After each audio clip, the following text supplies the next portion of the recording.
Hello बच्चों, हिंदी व्याकरण में अपना अगला टॉपिक है उपसर्ग। पद व्यवस्था में हम देख रहे थे शब्दों के बारे में, तो नए शब्द बनाने में उपसर्ग का महत्वपूर्ण भूमिका है। देखिए उपसर्ग क्या होते हैं। उपसर्ग वस्तुतः पद या शब्द नहीं होते, बल्कि शब्दांश होते हैं जो किसी शब्द के शुरू में जुड़ करके अर्थ परिवर्तन करते हैं। तो इसकी परिभाषा देखते हैं। जो शब्दांश शब्दों के आरंभ में जुड़कर उनके अर्थ में परिवर्तन कर देते हैं या विशेषता ला देते हैं, उन्हें उपसर्ग कहते हैं।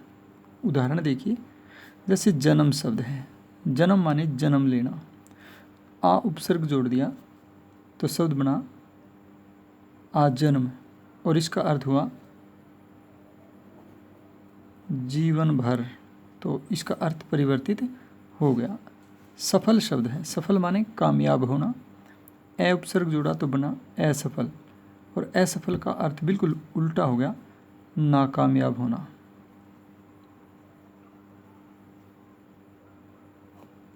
ठीक है। अधि अक्ष अध्यक्ष। अधि का मतलब अक्ष का मतलब आँखें।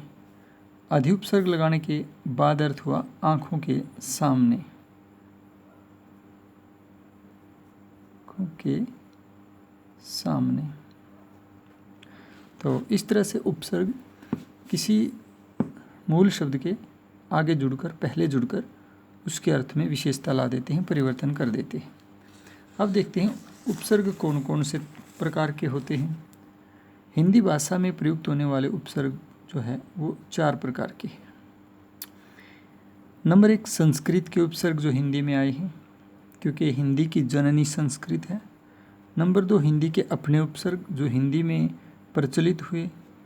और नंबर 3, उर्दू के उपसर्ग, क्योंकि कई सदियों तक उर्दू के संपर्क में रहने के कारण हिंदी के अंदर जो है उर्दू के उपसर्ग आ गई।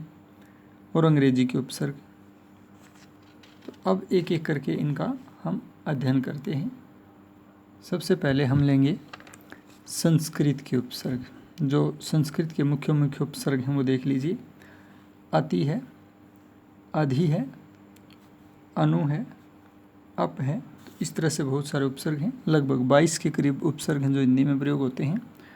तो इसमें ध्यान रखने की बात यह है कि जो उपसर्ग होते हैं वो उनका कोई एक निश्चित अर्थ नहीं होता, एक अर्थ नहीं होता, बल्कि परिस्थिति, आवश्यकता और संदर्भ के अनुरूप वो भिन्न भिन्न अर्थ देते हैं। जैसे अति है, वो अति कभी अधिकता का, कभी उस पार और कभी ऊपर का अर्थ देता है।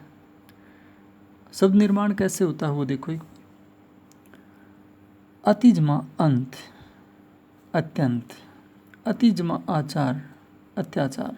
अति जमा रिक्त, अतिरिक्त। क्योंकि कभी कभी क्या होता है, बोर्ड में आपको उपसर्ग युक्त शब्द दे दिया जाएगा और पूछा जाता है कि इसमें उपसर्ग छांटिए, तो आपने अति को छांटना है। अत्याचार में आपने अति को छांटना है।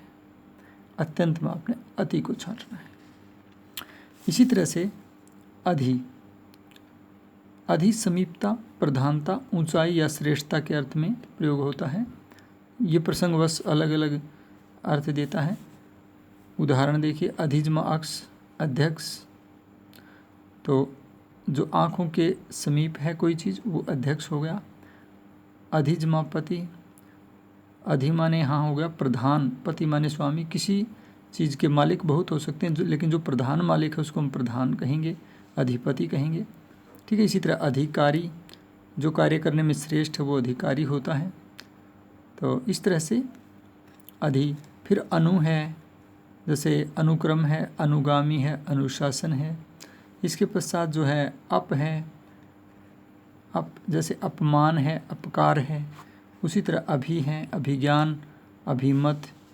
उसके बाद आ है, आमरण, आजीवन। और फिर है उत, जो उच्चता या श्रेष्ठता के लिए प्रयोग होता है, जैसे उत्कृष्ट, उत्शृंखल इत्यादि। उत के बाद इससे मिलता जुलता एक उपसर्ग है उद, जो ऊपर उत्कृष्ट या श्रेष्ठ के रूप में आता है। जैसे उदार है, उद्यम है। फिर है अवहीनता के लिए आता है ये अव, जैसे अवमानना, अवनति। इसी तरह उप है जो सहायक दृढ़ या गौण के लिए आता है, जैसे उपसभापति, उपकुलपति। इसी तरह दुस या दुह है जो बुरा, कठिन या दुष्ट के लिए आता है, जैसे दुश्चरित्र,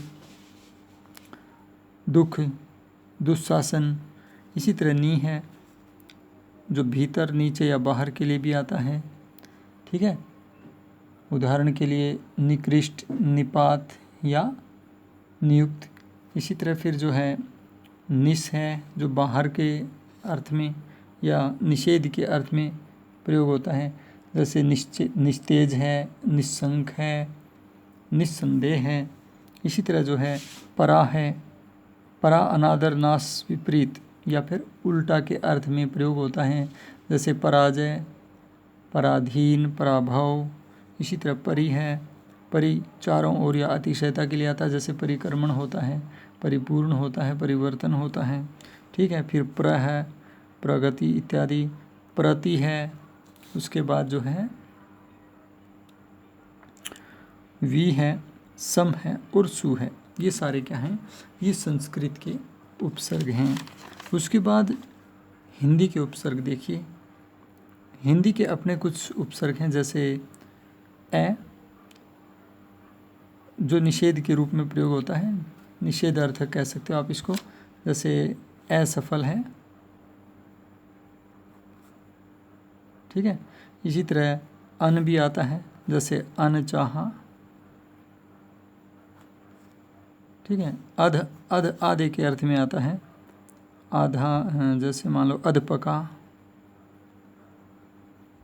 ठीक है, और उन जो है वो एक कम के लिए आता है। एक कम से मतलब हुआ, जैसे मान लो हम 19 माने 20 से एक कम, इसको हम शॉर्ट में बोल देते हैं 19, लेकिन ये क्या होता है 19, यानी 20 से एक कम। 49 वो 49 होता है, 49 माने 50 से एक कम। 39 40 से एक कम। 59 60 से एक कम। तो उनका मतलब क्या है, एक कम। इसी तरह औ है, जो औ होता है वो निषेध या हीनता के लिए आता है, निषेध या हीनता के लिए, जैसे अवघट है, अवसर है। और इसी तरह उसके बाद है कु, बुराई के लिए आता है, कुपुत्र है, कुचाल, कुकर्म। फिर दु है, दुहीन या बुरा के लिए आता है, जैसे दुकान, दुबला। इसके बाद जो है नी है, नी अभाव के लिए आता है, किस चीज़ की कमी या अभाव, जैसे निडर, डर का अभाव है। ठीक है, निकम्मा, काम का अभाव है। इसके बाद बिन जो होता है वो भी निषेध अर्थ में ही आता है, जैसे बिन देखा, बिन चाहा, बिन माना आदि। बिन के बाद है भर, भर पूरा या ठीक के लिए आता है, जैसे भरपूर, भरसक, भरमार, भरपेट। फिर स है, स अच्छे के लिए आता है, जैसे सपूत, सुपुत्र जैसे होता है संस्कृत में वैसे ही सपूत। ठीक है, सजग आदि। फिर सु है, सु भी अच्छे के लिए आता है, कभी कभी स तो कभी सु, जैसे सुफल, सुपात्र, सुधार आदि। ठीक है, फिर आ गया आपका कै, जो कै होता है वो बुरे के लिए आता है, जैसे कपूत। फिर न आ गया, न अभाव के लिए आता है, नपूती, नपूता। ठीक है, और उसके बाद जो है पर है, पर आगे अधिक के लिए आता है, जैसे मतलब जैसे पीढ़ियों में हम करते ना, पर दादा, पर नाना, पर पोता, तो एक पीढ़ी आगे या पहले के लिए तो पर।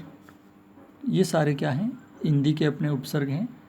अपने बाकी रह गई उर्दू या अरबी फारसी के उपसर्ग और अंग्रेजी की, वो अगले वीडियो में कराएंगे। धन्यवाद।